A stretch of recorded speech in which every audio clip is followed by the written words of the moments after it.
Hola, ¿qué tal? Mi nombre es Alberto Daniel Mora. Bueno, y esta es mi exposición titulada Filosofía y Educación en la Edad Media. Vamos a revisar cómo se entendía la vida, el conocimiento, la verdad, la educación en ese periodo tan influyente de la historia. Bueno, pues el contexto histórico, la Edad Media, abarca desde el siglo V hasta el XV. En esta etapa, la Iglesia Católica tenía un dominio total sobre casi todos los aspectos de la vida política, la cultura, la ciencia y, por supuesto, la educación. Se trataba de una visión teocéntrica del mundo, donde todo giraba en torno a Dios. El conocimiento y la verdad no se buscaban por medios autónomos, sino que estaban subordinados a la fe y a la revelación divina. Eh, uno de los pensadores clave de esta época fue San Agustín. Para él, la vida era un viaje hacia Dios. El ser humano era visto como un alma que buscaba la verdad y esa verdad venía de Dios. Agustín creía pues que el conocimiento verdadero no se alcanza solo con la razón, sino con la iluminación interior, es decir, mediante la reflexión espiritual y la fe. Santo Tomás de Aquino, más adelante, eh, Santo Tomás de Aquino propuso una visión más equilibrada. Él veía al ser humano como una unión del cuerpo y alma, y consideraba que la verdad podía descubrirse tanto por medio de la razón como por la fe. Aquino decía que la filosofía y la teología no eran opuestas, sino complementarias. La verdad era una sola, pero podía llegar a conocerse de distintos caminos, ¿verdad? Eh, la educación medieval, la estructura, en cuanto a la estructura pues, educativa, existían escuelas monásticas, catedralicias y bueno, pues más adelante las universidades medievales, ¿verdad?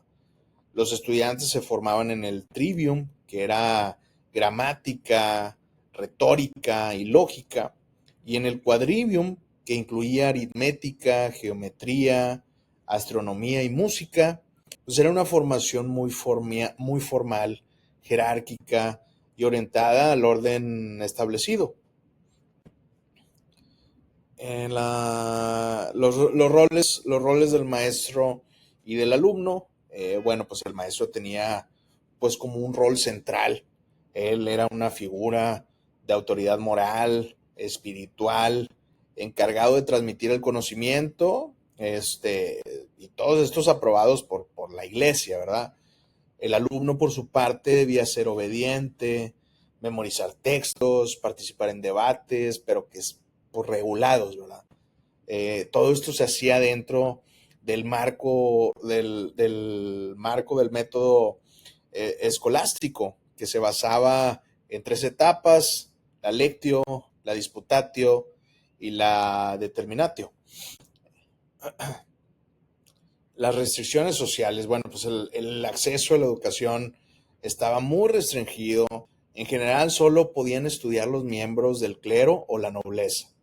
Las mujeres y las clases populares tenían un acceso mínimo o nulo. La finalidad de la educación no era formar ciudadanos libres, sino garantizar el orden religioso y moral establecido por la iglesia. Bueno, pues la filosofía y la educación, parte uno. Aquí vemos cómo la filosofía influía directamente en la educación. Como la vida se concebía como un camino espiritual, la educación se enfocaba en transmitir doctrinas religiosas. La verdad no se investigaba, o sea, solamente se recibía. La autoridad era más importante que la experiencia o la reflexión personal. La filosofía de educación, parte 2. Esto generaba una tensión constante entre la razón y la fe. Aunque hubo intentos de equilibrarlas, como lo hizo Tomás de Aquino. Cualquier postura que saliera del marco religioso podía ser vista como herejía. Entonces, esta rigidez limitaba el avance científico y el pensamiento libre. Y bueno, pues el método escolástico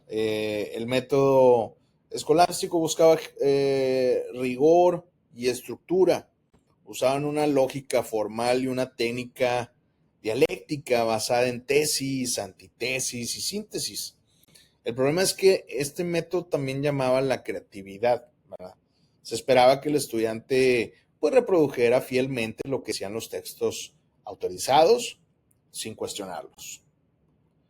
Y bueno, pues las conclusiones, en resumen, la educación medieval tuvo cosas valiosas, como la sistematización del conocimiento y el desarrollo de métodos argumentativos, pero también tuvo grandes limitaciones, mucho control ideológico, poco espacio para el pensamiento crítico y casi ninguna inclusión social.